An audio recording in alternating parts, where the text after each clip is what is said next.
Headline edition, July 8, 1947. The Army Air Forces has announced that a flying disc has been found and is now in the possession of the Army. One thing cannot be disputed.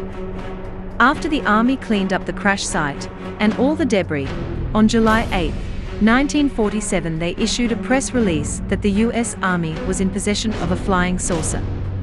It is impossible to think that the press release was misunderstood, twisted, or any ambiguity to it. The story was very clear: the U.S. Army has recovered a flying saucer. No misinterpretation, it was a spacecraft. The intelligence office of the 509th Bombardment Group at the Roswell Army Airfield announced, at noon on July 8, 1947, the field has come into possession of a flying saucer. According to the information released by the department, over authority of Intelligence Officer J.A. Marcel, the disc was recovered from a ranch in the Roswell vicinity, after a rancher had notified Sheriff Wilcox that he had found the strange wreckage on his property. Major Marcel and a detail from the department went to Mac Brazel's ranch and recovered the wrecked disc. After the intelligence officers gave a thorough inspection of the wreckage, it was determined that it was clearly not of this world. The wreckage was then flown to higher headquarters. It is quite simple really. Why would the Army release a statement that they have a flying saucer without a very thorough investigation? It is very improbable that the United States Army would recklessly look at a crashed weather balloon, then issue a statement that it is an alien craft. Then the next day, what changed? We messed up, it is just a balloon, nothing to see here.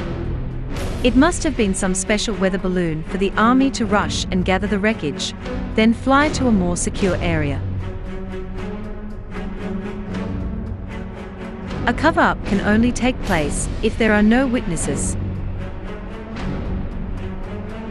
Dan Wilmot and his wife were the only people to see the saucer before the crash.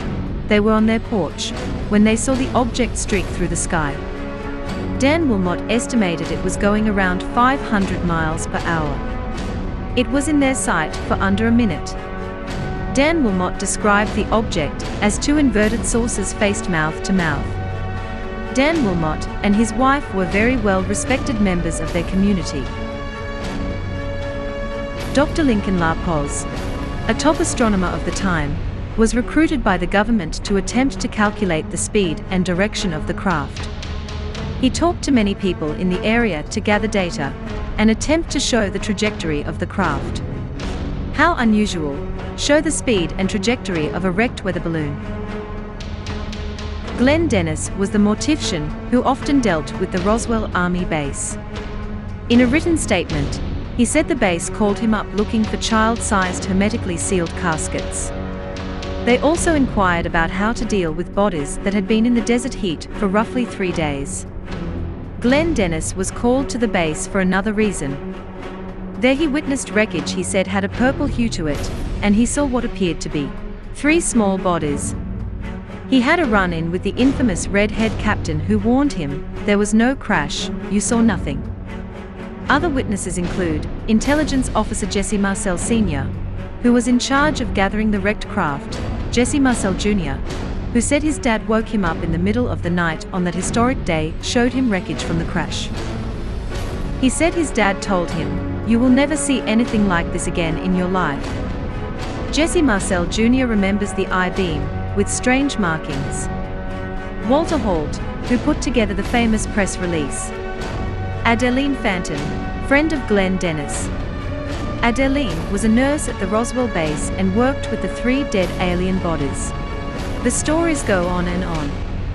Once the witnesses made it to an upper age, many decided to tell their stories.